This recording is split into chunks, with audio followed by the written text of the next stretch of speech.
one of the stories that I wanted to talk about today.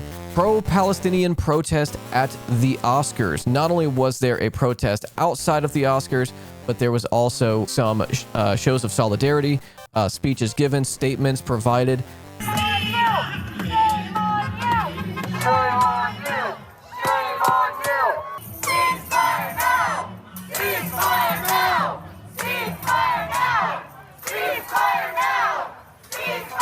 So there were protests all over Los Angeles to try and, raise awareness about Palestine. Some of the Oscars attendees in the audience and some of the celebrities had the roads blocked during the protest. But what everyone is looking at, for the most part, is statements made by some of the people who were at the Oscars. Okay, let's first go over to CBS News. Israel-Hamas conflict reaches Oscars red carpet as Hollywood stars wear red pins in support of a ceasefire. The Artist for Ceasefire has asked President Biden and Congress to call for an immediate de-escalation and a ceasefire in Gaza and Israel. Quote, the pin symbolizes the collective support for an immediate and permanent ceasefire, the release of all hostages, and for the urgent delivery of humanitarian aid to civilians in Gaza, the organization said in a press release. Artists for Ceasefire stands for a future rooted in freedom, justice, and dignity, and peace for all people. Compassion must prevail. Eilish and O'Connell, track for Barbie movie, is up for an Oscar Best Original Song. Mark Ruffalo, up for Best Supporting Actor for his work in Best Picture nominee Poor Things, also arrived on the red carpet wearing an Artist for a Ceasefire pin. This is a little pin right here. Yusuf co-starred in Poor Things and told Variety he was calling for an immediate permanent ceasefire in Gaza. We are calling for peace and justice, lasting peace for people of Palestine. Zone of Interest director Jonathan Glazer, who I think Zone of Interest should have won Best Picture, by the way. Nolan is had a really good cinematography team on Oppenheimer, and it was an incredible movie to watch. But Zone of Interest had the most, I would say, interesting camera work. Let's see, who won International Film on Sunday for his Holocaust drama, drew connections between the dehumanization depicted in Zone of Interest and the dehumanization that has occurred on both sides during the ongoing Gaza war. Let's see if he actually said on both sides. Let's see. Thank you to the Academy for this honor, and to our partners A24, Film 4 Access, and the Polish Film Institute, to the Auschwitz-Birkenau State Museum for their trust and guidance, to my producers, actors, collaborators. All our choices were made to reflect and confront us in the present, not to say, look what they did then, rather look what we do now. Our film shows where dehumanization leads at its worst. It shaped all of our past and present. Right now, we stand here as men who refute their Jewishness and the Holocaust being hijacked by an occupation which has led to conflict for so many innocent people. Whether the victims of October the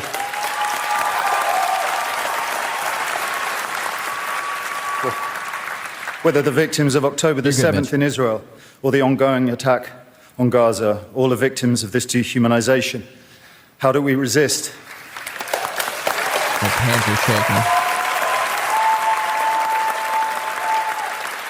Alexandra Bistron Kaladziejczak, the girl who glows in the film as she did in life, chose to. I dedicate this to her memory and her resistance. Thank you. So good speech. Very, very obviously emotional speech for him. Very obviously a difficult, statement to give. Let's see how the Zionists are, clip champing him. Can you imagine a person of any other faith or ethnicity renouncing their identity and be applauded at the Oscars? He did not renounce his identity. He renounced his identity being weaponized. That's the price Jews think they have to pay to fit in. Thousands of Jewish kids were taught a terrible lesson last night. To Jonathan Glazer and all those kids, they won't like you more or respect you more for hiding your Judaism. Yeah, no one said that. He made a movie about the Holocaust. He made a movie renouncing the Holocaust or about the Holocaust, and they're like, "Oh man, I can't believe they would renounce their Judaism." As usual, reactionaries don't listen and focus on one thing that they hate. You can read about his Jewish descent on Wikipedia. How could he hide it? Well, it's not even that he's hiding it. This person is saying that he's renouncing his Jewish identity and faith. He is not doing that at all. If anything, he is proudly displaying his Jewish identity in opposition to Zionism. which is incredibly brave to do, especially on the Oscars stage, because the Oscars has had a history of protest being done during acceptance speeches and not accepted very well. The winner is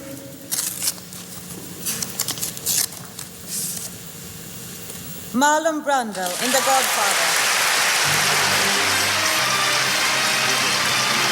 Accepting the award for Marlon Brando and The Godfather, Miss Shasheen Littlefeather.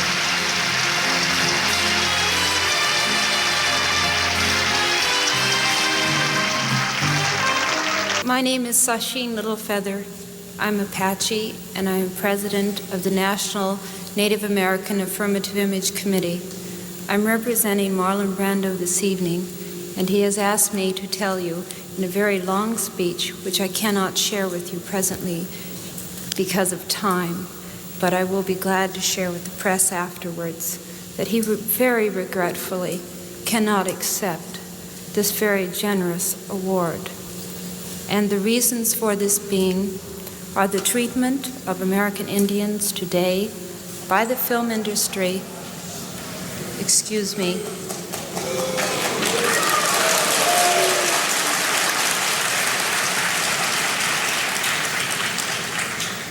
and on television in movie reruns, and also with recent happenings at Wounded Knee. I beg at this time that I have not intruded upon this evening, and that we will, in the future, our hearts and our understandings will meet with love and generosity. Thank you on behalf of Marlon Brando. Plenty of people in Hollywood booed her, most notable of which was Clint Eastwood, who in an interview after the Oscars said Clint Eastwood mocked Littlefeather when he followed her at the podium presenting Best Picture, remarking, "I don't know if I should present this award on behalf of all the cowboys shot at all the John Ford Westerns over the years." Disgusting. Littlefeather is addressing her claim that John Wayne attempted to rush the stage and pull her off at the 45th Academy Award. In 1973, Littlefeather, 75, stood at the Oscars stage on behalf of Marlon Brando to turn down his Best Actor award for his performance in The Godfather, using his speech to call out the film industry's treatment of Native Americans. The protests garnered mixed reactions from the audience. She later said that Wayne was restrained by 6 men backstage for trying to storm the stage at the time. Remember, chatters, this happened in the 1970s. People were way more racist, way more openly racist. Sorry, let me read this before I show you guys the rest of this. There are also op-eds in New York Times I've read that push the idea that people are scared to showcase their Jewish identity out of, like, fear. They are sort of pushing that same narrative. The whole of the diaspora, people who are afraid to show their Jewish identity, that is real. That is a real thing. Fear of retaliation from, like, anti-Zionist people, which is not a real thing. That's not real. Like, people who are pro-Palestinian, anti-Zionist are not going to, like, beat the shit out of random Jewish people because they're Jewish. That's not real. But there are documented cases all over of anti-Semitic violence. That is a real thing. And to take this very real problem and say, well, you should also be afraid of anti-Semitic violence because anti-Zionist Jews and anti-Zionist, Christians or, Arabs and Muslims, whatever, will also attack you for your Jewish identity. It is disgusting to tell, especially children, but any person of Jewish faith, that they should be afraid to showcase their Jewish identity because they'll be canceled, or because they'll have violence done against them because they, are Jewish and Israel is under attack. It's disgusting. Here's another time that political protests happened at the Oscars. We would like to, they are here in solidarity with me because we like nonfiction. We like nonfiction, and we live in fictitious times. We live in a time where we have fictitious election results that elects a fictitious president.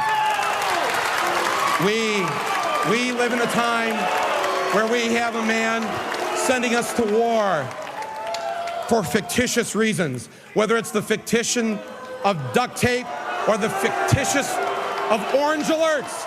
We are against this war, Mr. Bush. Shame on you, Mr. Bush. Shame on you. And anytime you've got the Pope and the Dixie Chicks Not met with, applause as the, Glazer was. Yeah, Hollywood's so woke, though. Here's a last one we'll look at. 1978 Oscars. Will anyone be bold enough to stand for Palestine on that stage tonight? I think it's in part because we believed and we believe in what we were expressing. 2 out of millions who gave their lives and were prepared to sacrifice everything in the fight against fascist and racist Nazi Germany. And I salute you, and I pay tribute to you, and I think you should be very proud that in the last few weeks you've stood firm and you have refused to be intimidated by the threats of a small bunch of Zionist hoodlums whose behavior is an insult to the stature of Jews all over the world and to their great and heroic record of struggle against fascism and oppression. Hoodlums. And I salute that record, and I salute all of you for having stood firm and dealt a final blow against that period when Nixon and McCarthy launched a worldwide witch hunt against those who tried to express in their lives and their work the truth that they believed in. I salute you, and I thank you, and I pledge to you that I will continue to fight against anti-Semitism and fascism. Thank you. Yeah. Another interview that happened last night was with Rami Youssef. Speaks for Palestine at the Oscars red carpet. Let's take a look. Just explain everyone what brings you to the Oscars tonight. We're here for Poor Things. That's why we want to look. We've got these cool outfits. A bunch of us are wearing these Artists for Ceasefire pins. We're calling for immediate. Yeah, tell me about the pin. Yeah, we're calling for immediate, permanent ceasefire in Gaza. We're calling for peace and justice, lasting justice for the people of Palestine. And I think it's a universal message of just let's stop killing kids. Let's not be part of more war. No one's ever looked back at war and thought a bombing campaign was a good idea. And so to be surrounded by so many artists who are not no one, but yeah, willing to lend their voice. The list is growing. A lot of people are going to be wearing these pins tonight, and it's because we want to kind of use where we're at to speak to people's hearts. There's a lot of talking heads on the news. This is a space of talking hearts, and so we're trying to just kind of have that big beam to humanity. Are you hopeful there will be a ceasefire?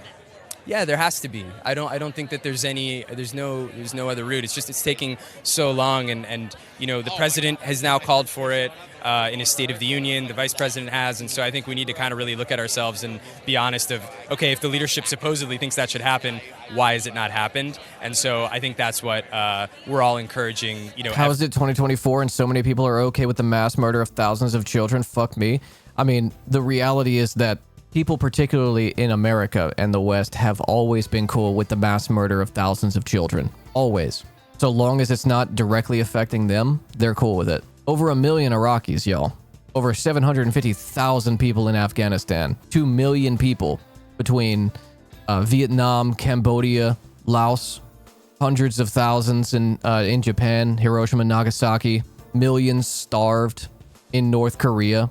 Countless bodies in Latin America through coups, not even to mention indigenous people in both, America and Canada. Capitalism bad and America is the champ. Well, I mean, it's the throne of capital.